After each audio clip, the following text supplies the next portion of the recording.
All right, guys, this is the future home of my model railroading.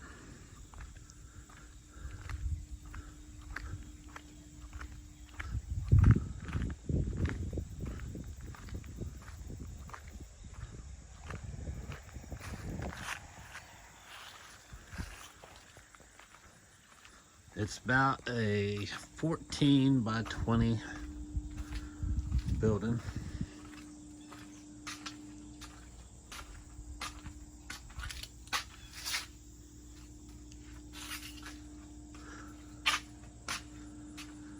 It's gonna need some serious work on the inside.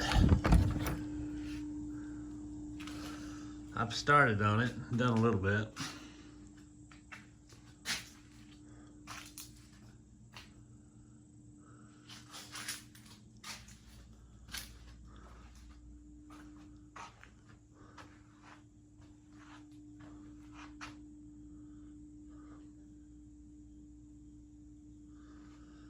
So what do y'all think? Think it'd be a good place to start model railroading? Let me know.